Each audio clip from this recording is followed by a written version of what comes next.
Good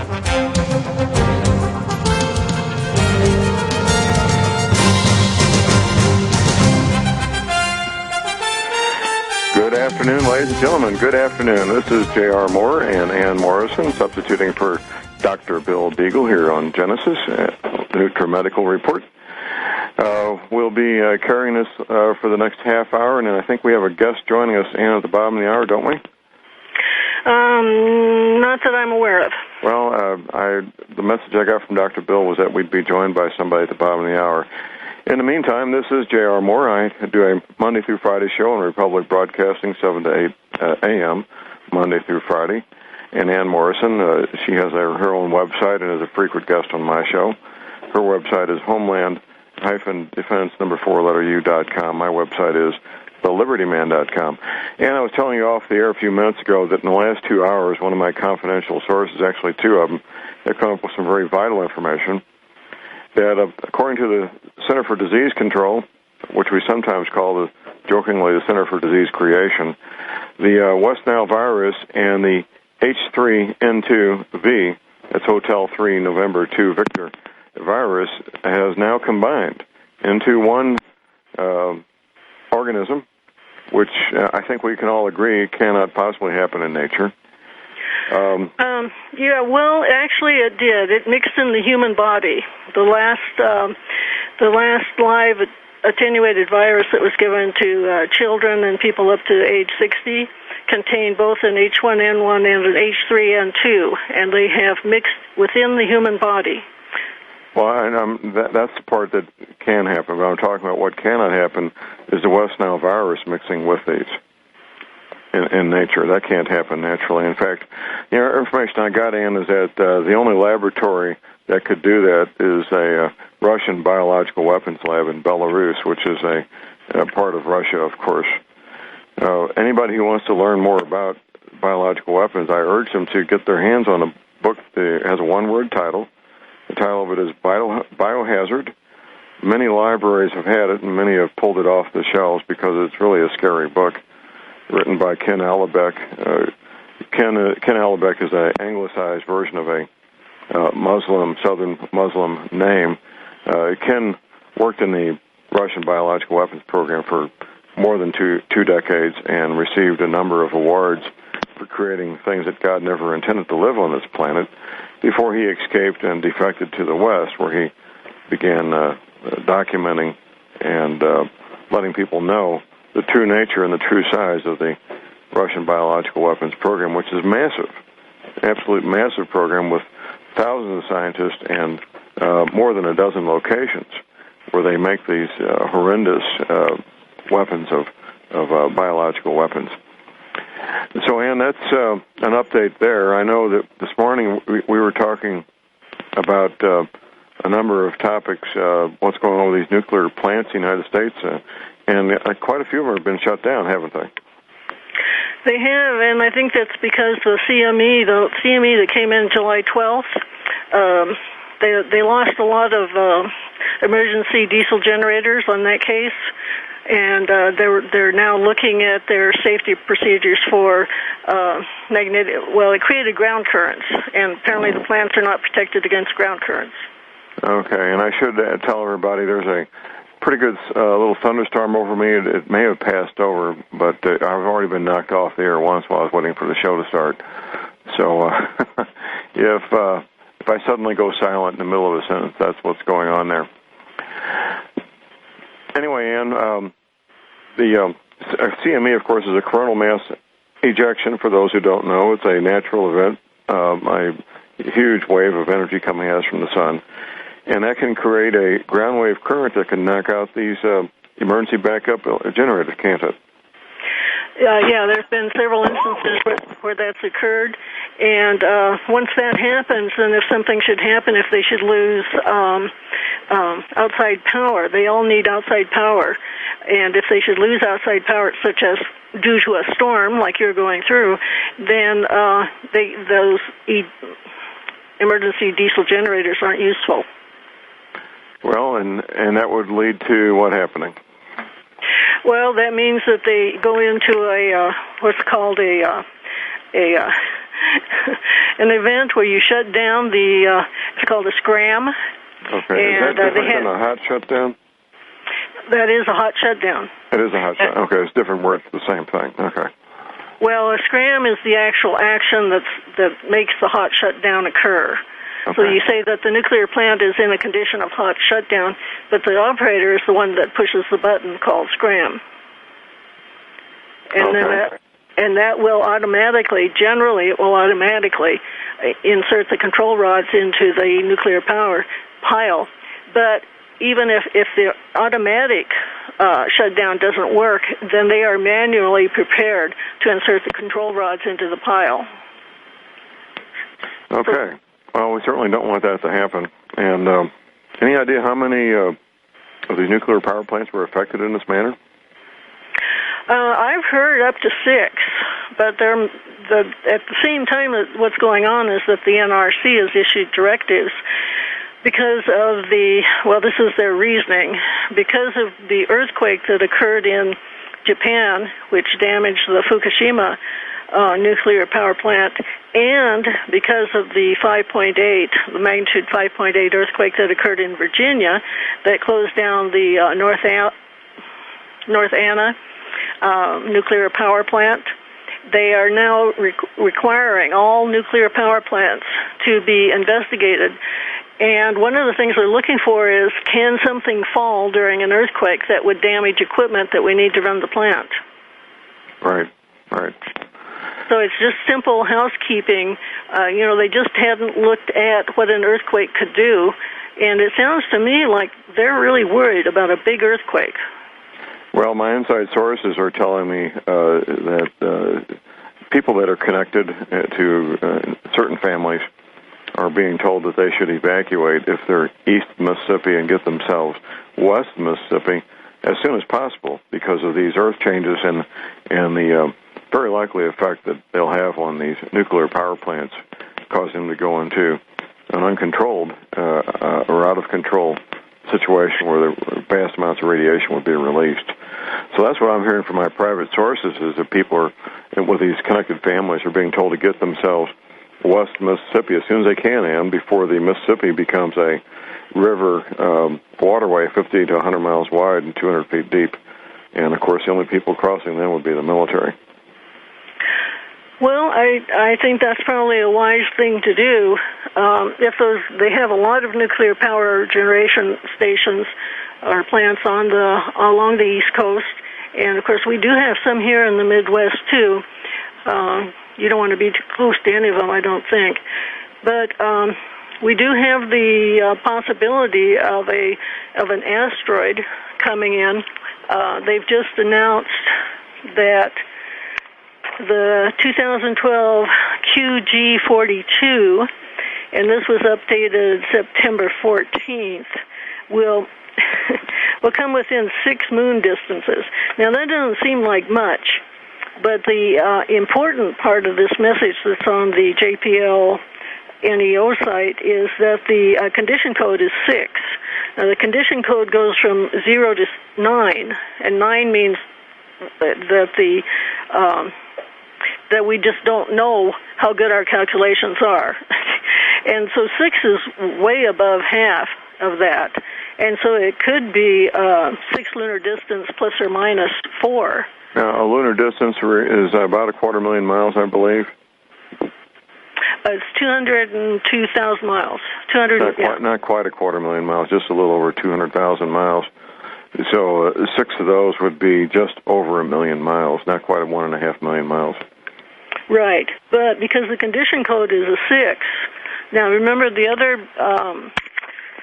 asteroid we talked about, they have not updated that since May, and I'm really suspicious about that. In May, there was the last update on that, and it was going to strike the Earth on February 15th at midnight. I hear music. Okay, well, we got a break coming up. Everybody stay tuned. We'll be back after the break.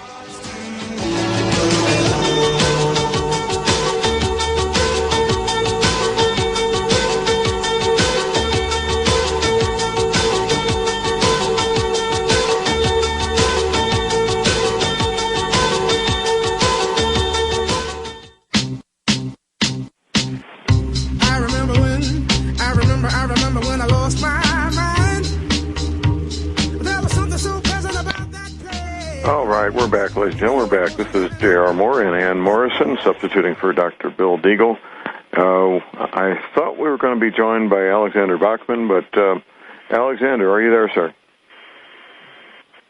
Okay. I guess he didn't make it back. He was talking to us during the break, and we thought he would be with us. Maybe he's having a thunderstorm where he is as well. We were talking during the break about the serious chemical weapons arsenal.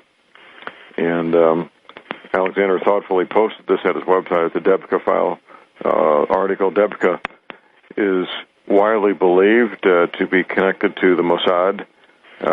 With the quality of information that they post, I would not be surprised at all if Debka file was connected to the Mossad. But this article here, and they're citing the Washington Post, that there's several hundred tons of chemical weapons and precursors for chemical weapons, including battlefield-ready sarin gas, at widely distributed sites.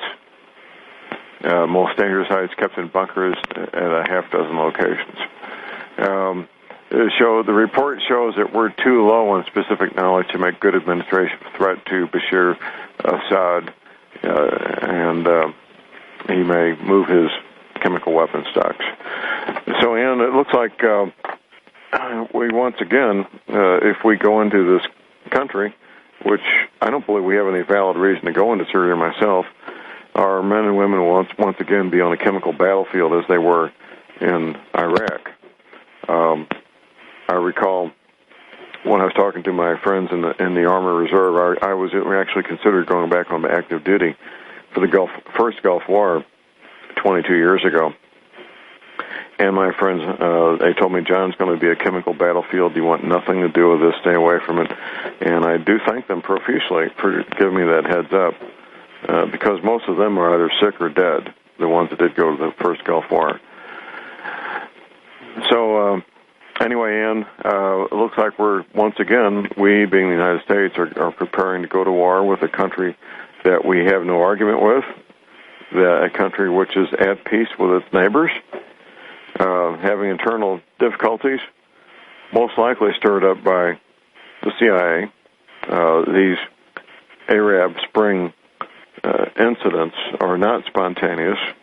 They're not grassroots spontaneous uprisings. They are contrived by our intelligence services, especially the CIA and the State Department, of course, working in collusion.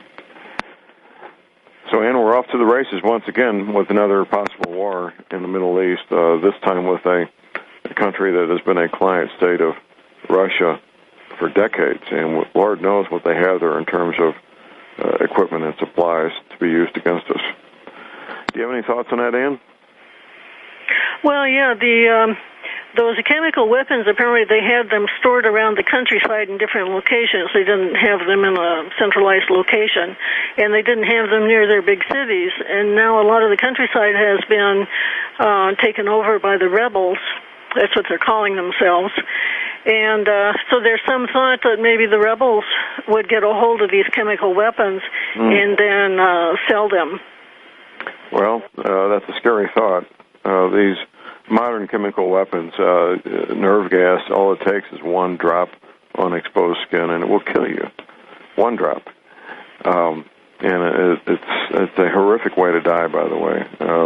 Very painful, horrific way to die. So hopefully that will not be the case, and the Syrian government will maintain control over these stocks of chemical and possibly biological weapons, too. These types of weapons are frequently referred to as the poor man's nukes. Countries that can't afford to get their hands on nuclear weapons, typically they go the chemical and biological weapon route as a way to obtain what might be called weapons of mass destruction. So we'll see. I don't have enough information to know whether the Syrian government has maintained control over these biological chemical weapons or not. Hopefully they have, and they've done the right thing. And things are kind of chaotic over there, aren't they, Ann? Well, and that's what we're getting out of the State Department and out of the administration is, it's like they're building up. They keep talking more and more like there is this possibility, and therefore we need to make sure that that doesn't happen, and therefore Assad has to go, and therefore we need to be involved. And I don't know how much of that is rhetoric or how much of that is the last thing I heard, Assad said he had control over all the chemical weapons, and he was moving them to safe places. But I don't, Hello? He could be moving them to Iran. Is that Alexander? Yeah, Ann, hi. You're with us. Hi. You're back, Alexander. Okay, great. Well, we've got about 4 or 5 minutes here before the break, Alexander. I was talking about your article you have posted here on your website from the Washington Post and Debka. It's a very concerning matter, isn't it? Yes, our line just got blocked by design. I mean, it's being blocked. Our landline is being blocked for some reason. We know what the reason is. The reason is there are interests here at play that do not want you to know that Barack Hussein Obama's re-election is at risk if Israel attacks before the election date. And one of the things that I would like to point people to the focus file at alexanderbachman.com so they can read it in their free time, download it before it's taken down or something. But what happens here is we're seeing a scenario where we're talking about thousands of tons of biological or chemical weapons. We have VX gas, we have sarin gas, we have all types of little end of the world stockpiles of weapons that Assad has, and the situation gets even worse when we see this contrived manipulation by what's Al-Qaeda, but Al-Qaeda is financed by Al-Qaeda, and then there's no up and down here because NATO's supporting these Arab Spring movements all over the world. And now in Mexico, we're having the same design all over again. By the 1st of December, we expect a revolution or a civil war to break out in Mexico, the same way that's happening over there. So, you see, the situation is that this is they're playing their last card. And their last card is to pressure Israel into a preemptive attack. Now, Israel has to attack because what's going on here is Israel has its hands tied. On one side of the equation, it has a real threat from Iran. The leadership in Iran and the imams in Iran has said and stated unequivocally that they want to wipe Israel off the map. That's not the common consensus of the Iranian population, nor the Israeli population for that matter. I mean, these are the big players that just want to duke it out by themselves. The problem is they want to take everybody down with them. And for the survivability and the necessary existence of Israel, Israel is considering to attack before the U.S. election. And according to Mike Evans, a Middle Eastern specialist who sits down with these top brass over there in Israel, it's confirmed that between the 15th of September or the 8th through the 15th of October, Israel will strike Iran. And that is a quote. So, well, we need to keep in mind, Alexander, go ahead. There's hundreds, if not thousands, of Russian, Chinese, and French technicians working this nuclear program in Iran. And if Russian and Chinese technicians die, there's going to be hell to pay.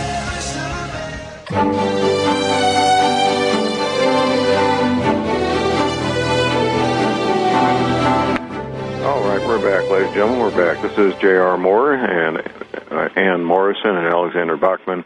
Alexander's website is Alexander Bachman, spelled with a K, alexanderbachman.com. Ann Morrison is Homeland-Defense #4U.com, and of course my website is thelibertyman.com. We're substituting for Dr. Bill Deagle. His website is NutriMedical Report, or NutriMedical.com, excuse me. And this is a NutriMedical Report. Alexander, during the break, you were talking about an article on your website that talks about this possible preemptive strike on the part of Israel against Iran before the election. That's a pretty scary thing, isn't it? Well, it is if you consider the consequences for Obama. I mean, he's probably scared out of his wits, and he's probably in his little room over there in the White House, praying to Allah or something. But let me tell you something. Mike Evans is an incredible man that is bringing out information here, and he's saying the following. He says, quote, This is on the ground presently. I mean, the window of attack between the 15th of September through the 15th of October. He said, quote, this obviously something could preempt that, but because of that, Obama is trying to pressure Israel out of the attack because he's afraid that because of that, he might not get reelected. Israel is trying to get a hard promise from the U.S. that they'll support an attack.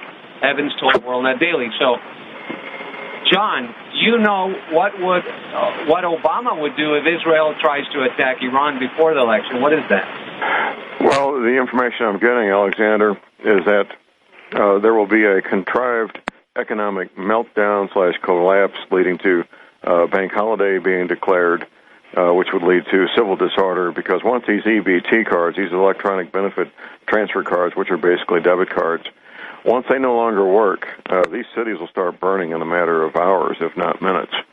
That, of course, would lead to martial law being declared, at least in the major cities where they're having civil disorder. And, of course, that easily could lead to no elections in November as well. The people behind Obama, the communist and international bankers behind Obama, they won't tolerate any chance of him losing an election. So they'll do what they need to do, including something as dramatic and disastrous as an economic meltdown, to guarantee his continuation in office by not having elections. So it's a very serious situation, nothing to be taken lightly.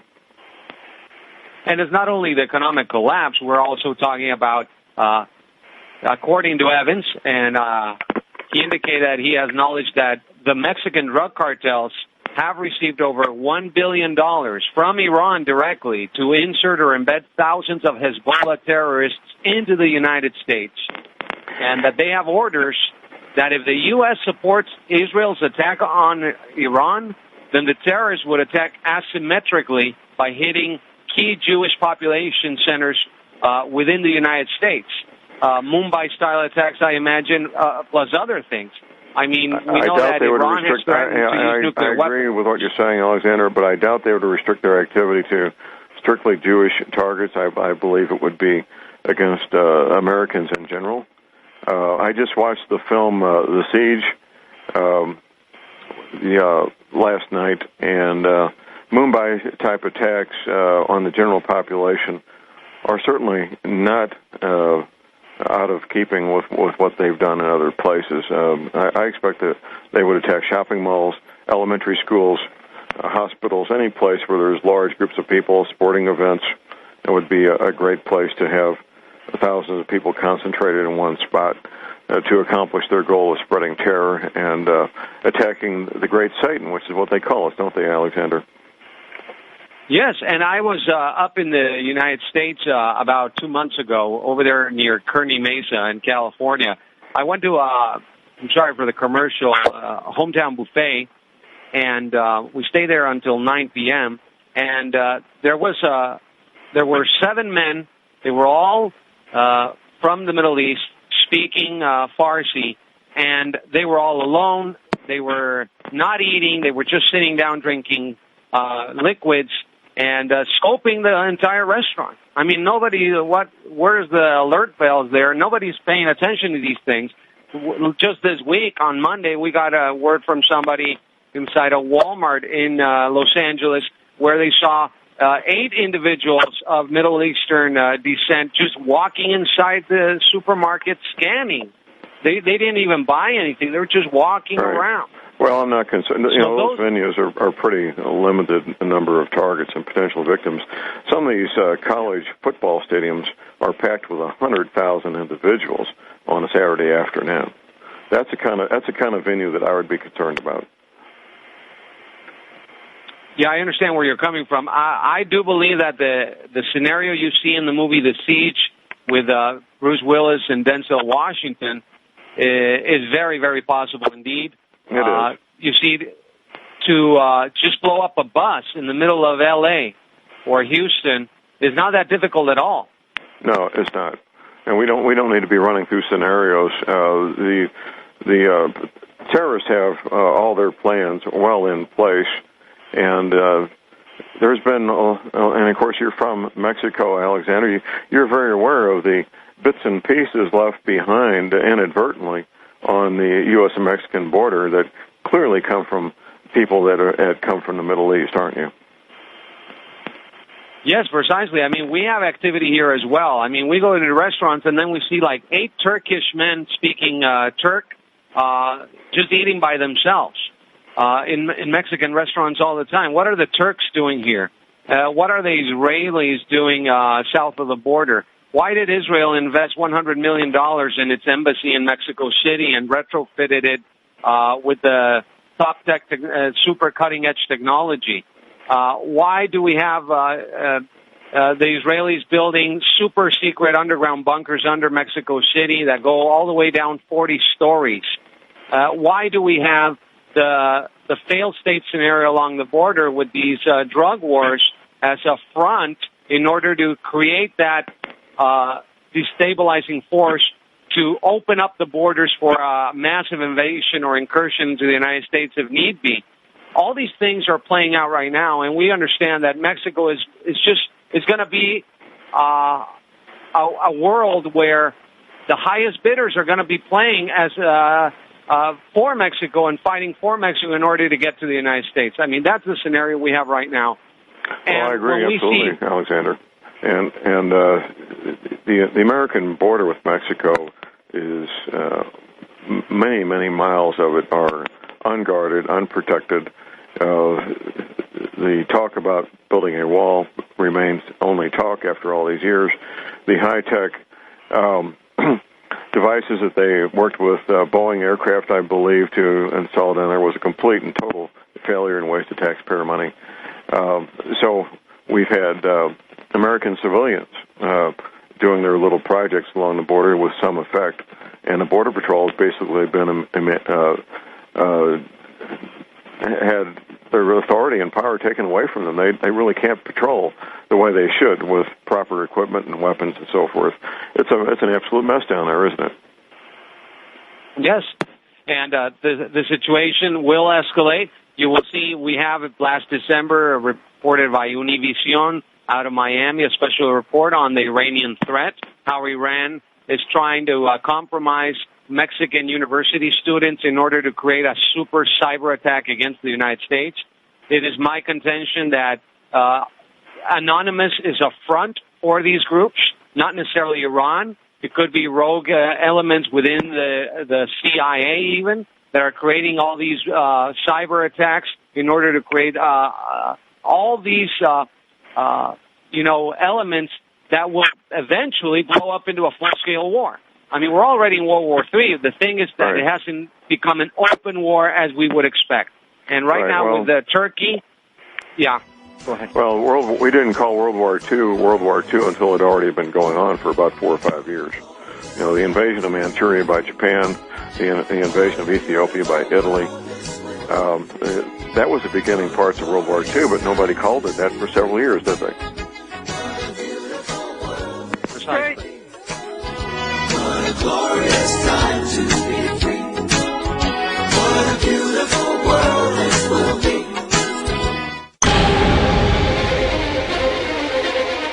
All right, we're back, ladies and gentlemen. We're back. This is J.R. Morris, substituting for Dr. Deagle, and with us we have Ms. Ann Morrison and Mr. Alexander Bachman, the Mexican journalist. His website is alexanderbachman.com.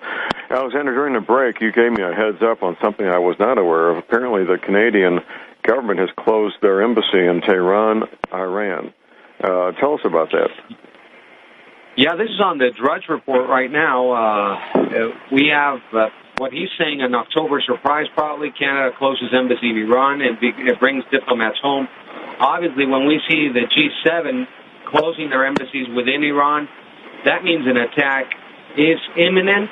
We say it openly, it is imminent. That means at any moment now you will see Israel start, maneuvers in order to stop this. We have Turkish officials now taking command of the Syrian rebel brigades in northern Israel is on alert. So it's going down. Well, when a country closes an embassy under the conditions that Canada is doing it, that tells me that they want to protect their people, get all their classified documents stored or shredded or whatever they're going to do, and move out in an orderly fashion before the attack, hopefully several weeks before the attack, so they're not caught at the last minute scrambling out off the roof like we had to do in Vietnam. So that's a very serious matter, Alexander, when we see these embassies closing and their people being evacuated, which I think that's a fair assessment on your part, that we're getting ready to go to war. And Turkey taking command and control of the Syrian rebels is another part of this. Of course, Turkey ran that part of the country, that part of the world for at least 6 centuries before the Ottoman Empire was broken up, the Ottoman Empire being run from Turkey. That's very significant that Turkish armed forces are taking control of these Syrian rebels, don't you think? Well, it's very considerable, considering that they turned their back on NATO, and Turkey is really basically siding with Iran on these issues and is anti-Israel. Also, we have the head of Hezbollah, once again, Hassan Nasrallah, saying, that the U.S. Middle East bases will pay dearly if Israel attacks Iran. Why does he say this? Well, we have a situation where there's a plan. If Iran is attacked by Israel, Hezbollah would attack all U.S. bases in the region.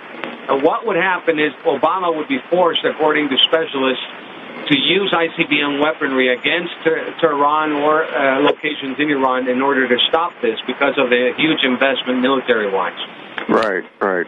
Well, things are heating up, and you were telling me about an earlier conversation you had with Dr. Bill earlier today, and he was expressing his concern. I share Dr. Bill's concern. All the chess players are being put in place on the chessboard in what appears to be an end game for World War III about to get underway. And Nasrallah, the head of Hezbollah, said there are 3 things that he said in his message from Tehran to Washington and Jerusalem. He said Iran believes an Israeli attack will take place before the U.S. presidential election on November 6th. Number 2, Tehran is drawing on a powerful deterrent. And what we're seeing here is low-key Iranian response to an attack on its nuclear facilities. And what we will see that basically terrorism. Terrorism will be conducted against specific Western targets, not only in the Middle East, but also around the world. Well, along the same lines, there's a note on Drudge here right now that quantitative easing number 3 is coming. That's what I've been looking for as the next quantitative easing matter. That will be the precipitating event for the financial collapse that would lead to the bank holiday, which would lead to the election being canceled.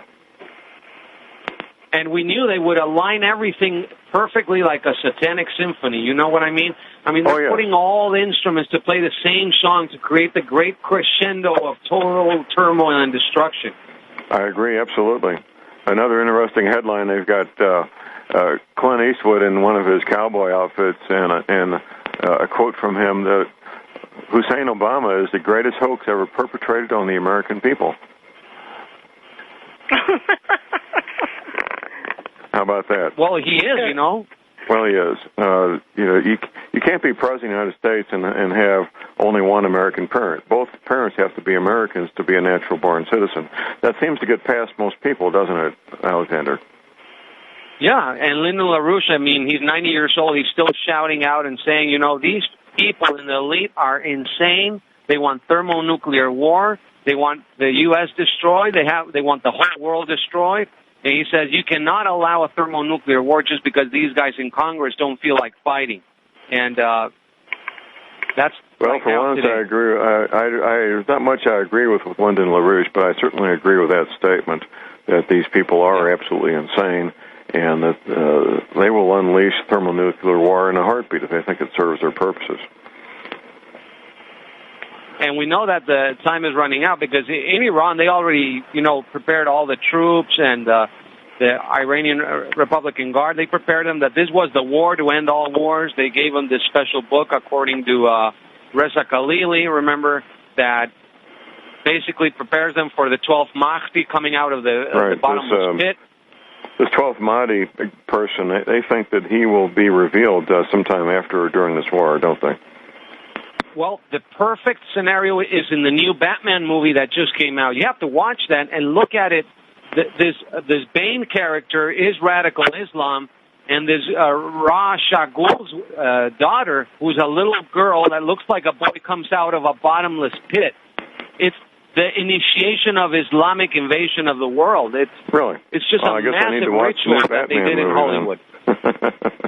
I wasn't aware I needed to watch the new Batman movie, but maybe I'll watch it this weekend if I have some discretionary time. Well, the embedded codes in that movie are tantamount and necessary for anybody to understand how they will collapse the United States. It's the same thing that's happening right now. That's inside that movie. They're acclimating society into accepting this, yeah. Absolutely amazing. And, of course, we've known for years, Alexander, that the powers that be like to broadcast their subtle and not so subtle messages in mainstream Hollywood movies, don't they? Yeah, no, this is now in your face kind of deal. This is like, look, this is what we're going to do anyway, and you can't stop us. We're going to do Islamic terror in your streets. We're going to collapse and create total anarchy and chaos within the streets, and people will create their own justice system against the elites. That's what is being pushed, a communist agenda right there in your movie called Batman, The Dark Knight Rising. Same ritual he did at the Olympics, with this massive display of good morning to the night. It's like the Black Awakening here. It's just terrible. We have to just prepare ourselves, prepare our families, and go into prayer, because I think we're weeks away from something really may ugly very well be. Start happening. And I agree with you absolutely. Our spiritual house needs to be in order. I encourage people to visit alexanderbachman.com. I encourage people to visit homeland-defense U.com. Dr. Deagle's website, NutriMedical. And be a regular listener to Alexander and myself. Alexander's going to be on my show Monday morning on Republic Broadcasting. Dr. Deagle presents a lot of good information that people need to be aware of to be healthy and be safe. And, of course, my website is thelibertyman.com.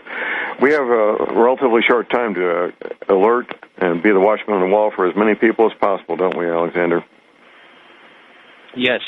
And pray for all the people that, are over there in Iran. There's so many good Christian people there. Bibles are being distributed as we speak. It's prohibited by law over there, but, and pray for the Christian pastor over there, Youssef, that's, on trial for being Christian. It's kind of ironic that the country that was the best place in the Middle East, even above and beyond Israel, our ally, up until a few years ago, was Iraq. The best place in the Middle East to be a Christian, wasn't it? Precisely, and now, and what's at stake with Assad going down is putting Sharia law back again in Syria, and, all the Christian people that live in Syria are going to suffer the consequences, and I tell them now, if you listen to this broadcast, get out of Syria now. They will. Well, they know. These people are smart people. They know they need to evacuate, and their centuries-long tradition of getting along with Muslims is coming to an end, just like it did in Lebanon, just like it did in Iraq. Once these, all a fundamental Muslim is somebody who really believes what the Koran says, aren't they, Alexander? Yeah, it's just demonic in nature, if you ask me. Yeah, it is demonic. Well, we're out of time. Ann, thank you very much. Alexander, thank you very much. Ladies and gentlemen, we will conclude this episode of the Dr. Bill Deagle NutriMedical Report. You all be safe out there. Buy lots of ammunition. Never give up your guns. And God bless America.